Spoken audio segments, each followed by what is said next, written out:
front of Tai Po Wet Market in the New Territories. This is a very typical Hong Kong government regulated type of wet market.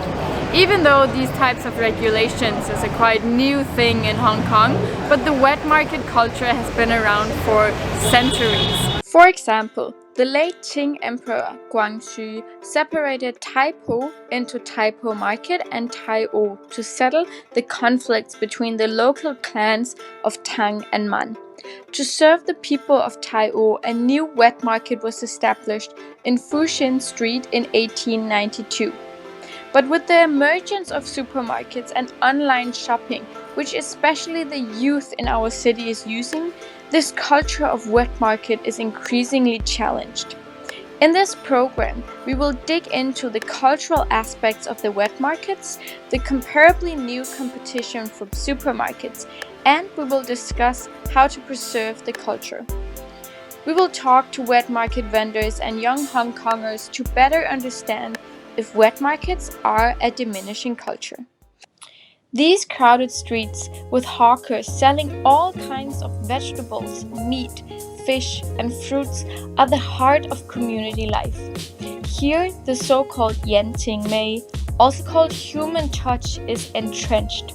Most of our grandmothers, mothers, or domestic workers go to the wet market at least weekly. They know the hawkers and other customers. They talk about the local community and discuss recipes and recent events about family life. As young children, we probably went with them.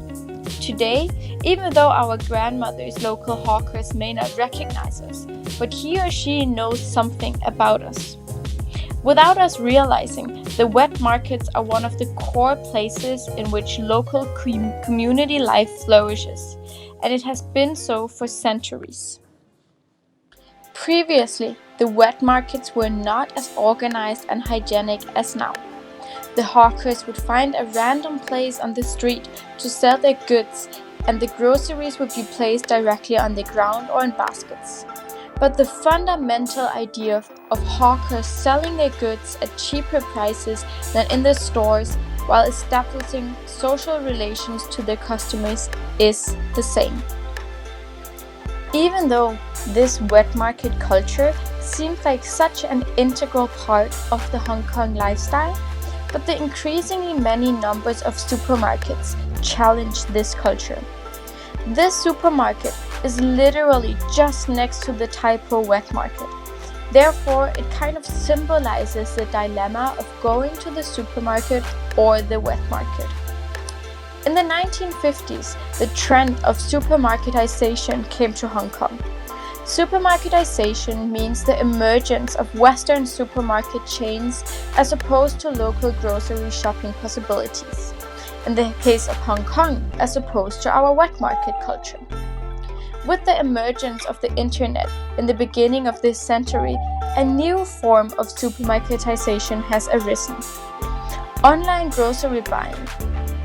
Today, we can buy our groceries on stores such as HKTV Mall, Park and Shop, and more. There's no need to go out anymore, wait in lines for paying, and so on.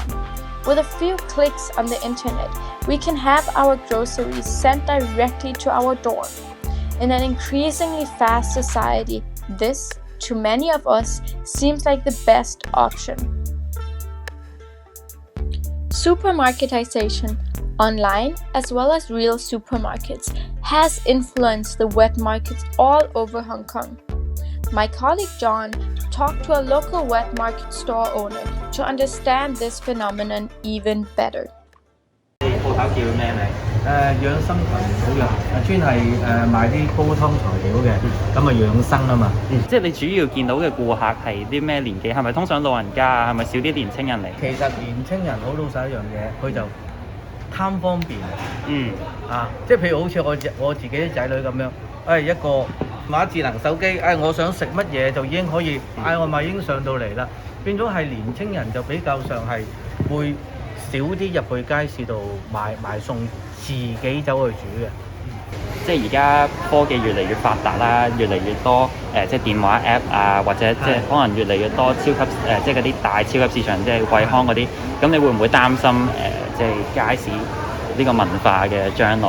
我相信一樣嘢咧，街市嘅文化咧係永遠唔會沒落嘅。啲人韞喺屋企都韞得悶啦，都會出嚟行下，都係出嚟自己揀下嘢。啊，我中意嗰樣就買嗰樣嘅，係咪啊？咁你網上嗰啲你冇得俾你選擇啊嘛。你啲仔女咧多唔多出嚟買餸？唔會，唔會嘅啫，你都唔會咁後生，你出嚟買餸少啲。真真正正係買嚿菜啊，買嚿豬肉啊，翻屋企炒啊，整下餸嘅，我就少啲咯。好，OK，拜拜。拜拜。Of course, we are very grateful that store owner Chung has agreed to take up on this interview. As you may know, it is incredibly difficult to interview store owners during business hours in a wet market. Therefore, to express our gratitude, Anna went back to his store to buy some vegetables, only to be met with another $4 discount on her overall $34 purchase. What a nice guy. Anyhow, what do youngsters think about the wet market culture and whether it is diminishing? Let's find out as we interview students of CUHK. Which one do you prefer, supermarkets or wet markets more? Supermarket. Mostly go to supermarkets. Supermarket. So all of you go to the supermarket. Why would that be? Convenience. I can find it everywhere. Supermarket has a fixed price for every stuff. I can estimate the budget for everything. It's more convenient for me. Wet markets, generally you have to travel further away from MTR station, for example, or you have to walk a bit more. Do you think the wet market culture is important to you? Not really? Not really. To me, yes, but I think it has a bigger significance as I was growing up, because sometimes I would accompany my family to wet markets to buy, fresh veg and seafood and meat and stuff like that. Would you say that the wet market culture is like a very big part of Hong Kong culture? Yes, I think so. Yeah, to me, yes, because it's an important way for the small owners to support their life. If we only have the big supermarkets, it's like capitalism all over the world. Do you then think that local young people in Hong Kong also have a responsibility to preserve this wet market culture? I think it is our responsibility, but I don't think most of teenagers will want to preserve it. You don't want to preserve it? I want to preserve it, but I don't really like to preserve it. Okay. I think that's a good answer. So you think that like you have a responsibility because it's a way of preserving Hong Kong culture, but you still go to the supermarket? Yes. Okay. All right, last question. When's the last time you visited a wet market? Whoa! 10 years ago. No. Possibly in summer holidays, when I was not studying or busy with other stuff.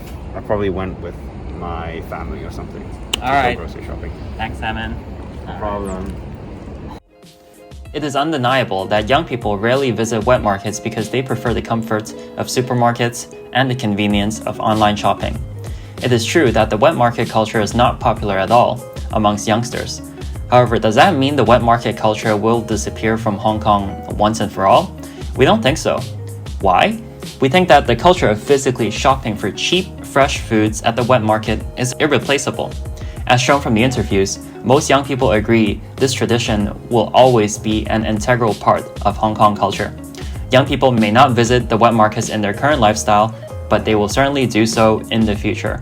Therefore, we think that the wet market culture is here to stay for a very long time.